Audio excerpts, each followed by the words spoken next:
I really admire speakers who speak extemporaneously off the cuff. It's not my style. I make a lot of bullet points, and darn if I don't forget some of the most important ones every time. But so yesterday morning, when the program was beginning, Susan Thomas gave me this great document of all the speakers' bios, right here in line and in order, so I have no trouble, just go to the next one. But our next speaker was a little bit late in getting her bio in, so I didn't have it. So I think, wow, here's my chance to extemporantiate, off the cuff, wing it off the cuff. I mean, I certainly know the topic well enough. I'm just going to wing it. But I thought I should consult my spirit guides first, so give me a second. What? Don't? What do you mean, don't? Pocket? Paper? Oh.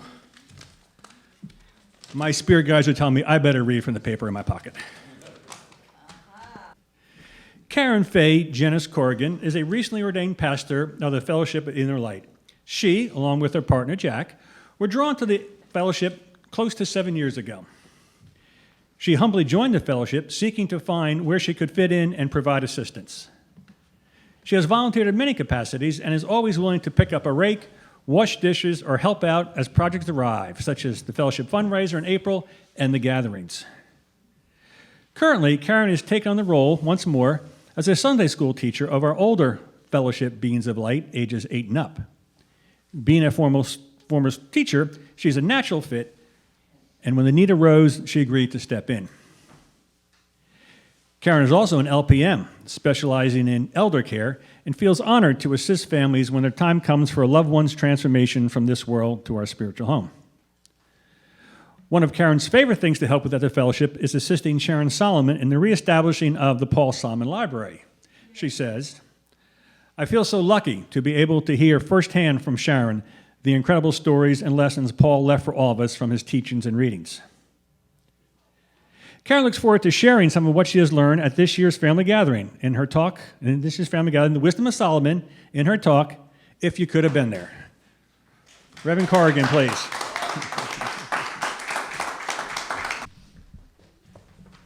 You could have winged that or wung it. Yeah, or... but I don't know. Okay, so thank all of you for being here. I know it's getting late. Everybody's getting kind of pooped out, but it's really nice to see all of you out here, so thank you for hanging in there. I loved working with Sharon, and one of the things that fascinates me about Paul is something that, I didn't know him at all. I came, like some of us here, and we didn't get to know Paul, but then some of you have known him for many, many years, and got to be right there when he did all these amazing things that he did. And so it's just really fascinating to me to hear from all of you. That's why I love coming to the family gatherings, because we get to hear from people like Joshua and Anna Leo and Sharon and lots of other people that knew Paul. But helping Sharon upstairs, I came across a book by a man named William Kelly, and here we have Paul. And these are actual photographs that were on the slideshow that Sharon and I put together, but that's what he would do when he was preparing to do a reading for somebody. And this guy, William Kelly, was one of the many conductors. There were several. There were I don't know how many, but there were people that conducted for him. Sharon was one, and there were others. But Dr. William Kelly was a graduate from Columbia Institute of Chiropractic Work in New York City in 1973. And he was also cooperating with the Edgar Cayce Foundation, and he'd been interested in the Cayce readings to see how helpful those kinds of things really were to people's health. And then when he learned about Paul Solomon doing something similar, he definitely wanted to find out more about Paul's success. Now, not surprisingly, he found it very difficult to obtain a Paul Solomon reading because there was just an extensive waiting list. They would accept them maybe for emergencies, spur of the moment, but it just was really hard to get in. But the reading finally occurred, and the information was kind of surprising to him. On this one reading, there was a woman that was diagnosed with hypoglycemia The symptoms suggested that possibility anyway, but the glucose tolerance test never showed that that's what she had. So the source told Paul to say, go ahead and run that again, and you're going to find, if you run it over longer periods of time, that there are indeed extreme fluctuations, and that would be found. And it also said, the source told through Paul, that there was a hiatal hernia that was causing some pain in the lower abdomen, and it was avoiding detection. And of course, she was losing weight and strength this whole time. She responded to the treatment that he prescribed, and she fully recovered. So there were two kinds of readings. There were life readings where, Paul would give you information how to better understand yourself and your karmic relationships to God and others. And then there were the health readings, to understand a physical condition and its origin and how to heal it. But Paul always said you have to truly want to be healed, and I've heard this from other teachers that I have, because sometimes you may think, well, who wouldn't want to be healed? But sometimes our subconscious, we get invested in maybe the attention we get, or it's just something that we're attached to, and we're not really on a deeper level ready to get rid of it and to part with it. So it's very important that you truly, truly, truly want to be healed on all levels. Now, this guy, William Kelly, said to Paul one day, just in passing, gee, I wish I could write a little booklet up or something to give to people who are going to have a reading with you, because it just would be really helpful for them to know what to expect. And Paul's response was something that I've heard others like Joshua and Stephen Haslam say before, that Paul was famous for just looking at you and saying, go do this. And you'd be going, what? I don't have any skills. I can't do that. What are you talking about? And he'd just say, no, go do it. And so that's kind of what he told William Kelly. He said, well, why don't you? And so he did. And then he came up with this little booklet. What was said about it was that everyone has a higher self. We all know that. This source of inner guidance is the spark of something in every man that always makes him strive for his highest expression. And it also is the part that knows how to heal. So deep down within all of us, we have that ability to even heal ourselves. Say it best, it's simply put that God is within you. God's within all of us, and most of us here know that. There's a spark of the nature of God within you that always seeks its source, which is God. A river or stream of consciousness, if you will, flows throughout time and space, bearing a record of all thought and action from the foundation of the earth. There have been many, many rare and talented men that have been able to tap into this, either by going to sleep or, different ways. Tesla was one who said that he would sometimes go to sleep and have a dream and had this great idea. And sure enough, it would come to fruition and be something nobody knew about at that time. The Akashic record seems to have the dimension of this stream of consciousness, and the readings often do refer to the Akasha as a source of their information. Over 4 years of trance readings with Paul Solomon, Dr. Kelly said that he observed Paul Solomon had become extremely sensitive to particular suggestions in which he would just, quote unquote, go to sleep. Of course, that's not exactly what he was doing. He'd become so conditioned to it, in fact, that he would go into a very deep sleep whenever he'd just hear that suggestion. In fact, Dr. Kelly thought that he probably would be able to fall asleep and go into that state standing up. He was so conditioned to it. And even though the suggestion would put him to sleep, even if he was standing up, it was still very important for the conductor to be there to help guide him, because this is not something that most of us probably could do it, but many people would not choose to do it. It can be dangerous, actually. It was suggested that when people came into the room with Paul, that you clear your mind, you clear your heart in preparation for the reading, not so much for Paul, but to purify the energy so that what needed to come in would come in. Paul would enter a moment of silence, and these are his observations, by the way, of what would happen when he was with him. Sitting up, Paul would pray aloud. Then after the prayer, he would lay back on a bed that was covered in blue velvet, as you see there in that picture. And Dr. Kelly said it was interesting to him because he thought for a moment, gee, I can almost imagine what that would be like. You're trying to go into this deep state, almost like sleeping. And I don't know how many of you sleep with a partner, but sometimes... You might be going, are they watching me sleep? Or is my mouth wide open? Am I drooling? What's going on here? But, he would have to just block all that out. He'd have to block everybody else out because he had something very important to do for someone else. He said that he would find a spot on the ceiling and he would stare at it until everything else sort of faded away. And then the spot, oddly enough, would begin to move. He would feel himself then kind of floating away, and you'd see him reach upward, stretching his hands toward that spot, and it looked almost like a prayerful, beseeching posture or gesture. Then he'd fold his hands over his eyes and fall asleep. And Sharon had told me he would do the back of his hands kind of like this. Now, at that point, the conductor would lean in close and begin to whisper to Paul for two reasons: so that he would respond to that voice after he'd gone deeper into trance, and to put him into the proper level of trance and tell him what was going to go on there. The suggestion was pretty lengthy, so we're not going to get into all of that here, but basically it was to relax and turn within yourself, giving consciousness to the higher divine. There was a Dr. Christopher who was on the inner planes of consciousness that would also sometimes come through and guide Paul in his advice to giving these health readings. But Paul would fall asleep very quickly when that suggestion had been given. Then you can join in with the Lord's Prayer, and you had to be very still and quiet during that period because you will see at that time some muscular movements. You would see some muscular movements happening with Paul, almost twitching as he fell deeper into this deeper state. And it was pretty natural. And when you think about it, his muscles were just kind of relaxing. So, things would just kind of loosen up and twist a little bit, releasing tensions. His breathing would move from the chest down to the abdomen. At one moment, it may look as though he was not breathing at all.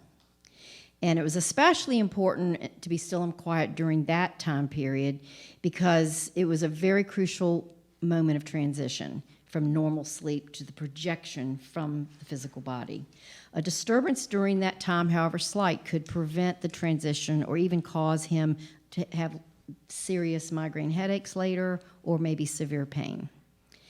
At first, Paul would fall into this apparently normal sleep, but they would test him with electroencephalograph equipment, and he fell into the delta state, which is a condition comparable to being under general anesthesia for surgery. The electrical impulses in his brain would drop to 2 to 4 impulses per second. Now, by comparison, the beta wave state is about 21 cycles per second. His blood circulation would slow down very comparably with that, as well as his breathing, and his body would the body temperature would drop, and he would get colder to the touch, if you touched him, which you shouldn't do, but he would get colder. Studies actually showed that Paul did not even breathe perceptively. You couldn't even see, as I said earlier, that he was even breathing.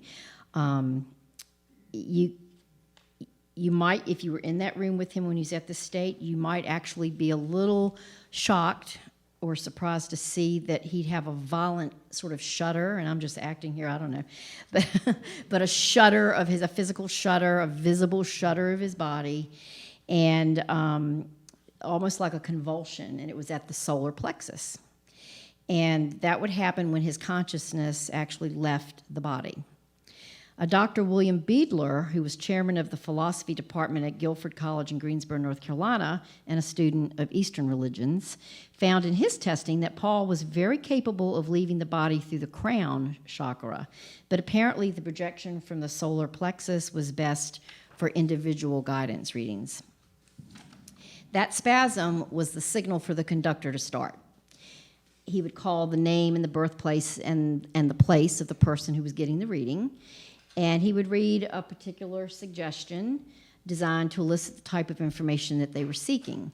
At that point, Paul was very much like a computer. He would not really respond unless he was directly asked for something. He didn't just babble information, although there were times also that he would volunteer information if the person didn't come forward with the question, because on that level he knew this is something this person needs to know, and he knew they actually were wanting to ask but didn't. At this time, you could whisper a question or something to the conductor if you were there, but it was very, very, very important that you don't ever pass anywhere near his body. Don't pass a piece of paper over his body. Don't touch his body. Don't touch the table or anything. Because, some very serious things could happen then. In fact, some things had happened in the past with him. And before I do that, let me just say this. There have been others. You're kidding me. 5 minutes? No.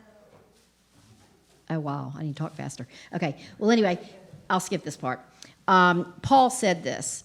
I wouldn't miss doing it for the world. There's a tremendous satisfaction in helping people when they really are helped, and I thrill often with the information and experiences I receive. But there still is a dread every time. I never have done a reading without sort of hoping that the person wouldn't show or something like that, wishing for a last-minute reprieve. But then once I've done it, and it helps someone, it's more than worth it. I guess it's a little like trying to get up enough nerve to jump into cold water. It feels so good once you're in, and you know you want to do it. It's just a little hard to take the plunge.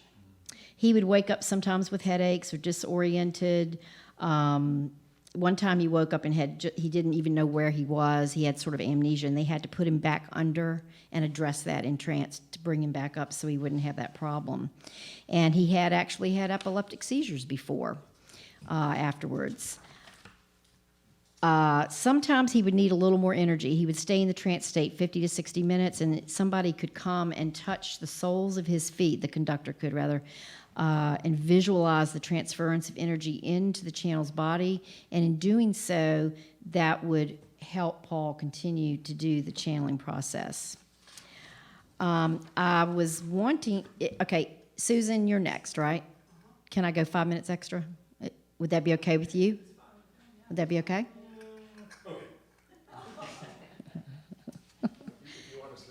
Good answer. Good answer. Okay. I wanted to share something Sharon had written about this because she used to conduct for him too, and the way she wrote this was just so beautiful. So I'm just going to read it verbatim because it was just really wonderful. I want to describe to you my experience of that first reading. There are times in life that when you think about them, you can remember it in detail as if it were happening in the moment right before your eyes. My experience of the first Paul Solomon reading is like that for me. This is how it happened. And if she was here right now, she'd be beaming from ear to ear because she always does whenever she talks about Paul. There is a special stillness as a small group moves to an upper room. Shoes are left downstairs, and the padding sound of stockinged feet on the stairs combined with the feeling of anticipation add to the hush and the excitement so that one almost forgets to breathe. There's a feeling of a once-in-a-lifetime event. There's a little silver urn of water and a white towel at the door of the reading room. We each wash our hands as a reminder that what we receive is as much our responsibility as it is the responsibility of the channel. We try to become clean inside as best we know how, and we try to become receptive to create the optimum conditions for listening and for precipitating the information we need. For the Source has said that what is given through this source is universal. It is available for and useful for all people of every nation. The readings have never been for the consciousness of just a single individual, but in every time these lips have been allowed to speak, there have been attempts to see that wealth were given that men might share. A lamp shines in the reading room. I don't know if we see a lamp over there. That might not be the regular room over there. An elaborate tape recorder system with 2 microphones is beside a daybed with a blue velvet cover. Paul is sitting on the daybed. He's very quiet, but aware of us as we move softly about the room, find seat cushions on the floor. The conductor sits at the recorders, studying the several questions the young man is asking of the Source. The conductor will ask the question when Paul is asleep and in the trance state. Everyone is still with eyes closed, trying to meditate. But how can you meditate when you're so excited? I can feel my heartbeat and my breathing sounds too loud. I wonder if everyone can hear me, and I think, am I supposed to be meditating? Why am I thinking about breathing? Paul begins to speak. He's praying aloud. After the prayer, Paul is lying down on the daybed. He covers his eyes with the back of his hands, and the conductor begins to read softly a special suggestion to which Paul has responded several hundred times by falling asleep. Suddenly, there's a violent jerk, as if somebody struck Paul in the solar plexus. I'm never quite prepared for that, though I've seen it many times. It looks a bit painful, but later, as we discuss the experience, Paul assures us that he is asleep and can't feel a thing. Suddenly, there is a change in the room. The room's electric, but it defies words. This sudden change in the way one feels is enough to destroy any residual skepticism. The presence is undeniable. There's a kind of sudden knowing, and from that moment, I knew that I would spend the rest of my life working with this source. The young man getting the reading was a doctoral candidate at University of North Carolina. Well, you know what? I think I'm not going to read that just because I know we need to move on. But in any event, that would have really been something to behold. Did any of you that have come here, did y'all ever see Paul in trance? Analia, Joshua, Susan did? Oh, you did? Oh, gosh. Well, then sometime we should have y'all come up and share your experiences because I would have loved to have been a fly on that wall. Yeah, that's neat.